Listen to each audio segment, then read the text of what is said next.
ہمارے مفتی صاحب ہیں، میں ان کے جذبے پہ میں جو ان کی بہت محبت ان کی کہ یہ ان کا جذبہ ہے، ان کی محبت ہے، ان کا پیار ہے، لیکن اگر خدا نہ خواستہ یہ جیسی ہستیاں بھی رو پڑیں یا کچھ نہ کر پائیں تو پھر ہم کس کے پیچھے کھڑے ہوں گے؟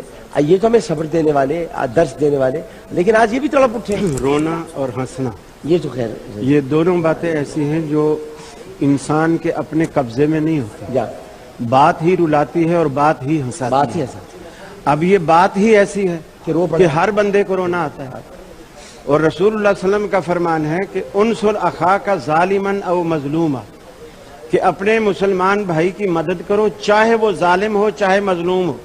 صحابہ کو ظالم والی بات سمجھ نہیں آئی کہ یا رسول اللہ مظلوم کی تو مدد کریں، ظالم کی کیسے مدد کریں؟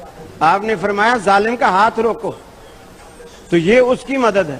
تو ہم یعنی قریشی صاحب کے بھی کہنے کا یہی مقصد ہے، سب کا، آپ کا، سب کا یہی مقصد ہے کہ ظالم کا ہاتھ روکا جائے، اور ان کا طریقہ کار غلط ہو سکتا ہے، اس سے کسی کو اختلاف ہو سکتا ہے، لیکن ان کا مطالبہ غلط نہیں ہے، ان کا مطالبہ 100% درست ہے۔ ہاں، یہ کوئی خوارج تھوڑی ہے کہ جو ہم کہیں کلمہ تو حق اریدہ بہ الباطل۔ پھر دوسری بات ڈاکٹر صاحب، ہماری فوج کا جو کام ہے وہ ملک کی اور قوم کی، وطن کی ہر طرح سے املاک کی، جان کی حفاظت ان کی ذمہ داری ہے۔ تو یہ کہ گاجر مولی کی طرح جو انسان مسلمان مسجدوں کے اندر کاٹے جا رہے ہیں، لاش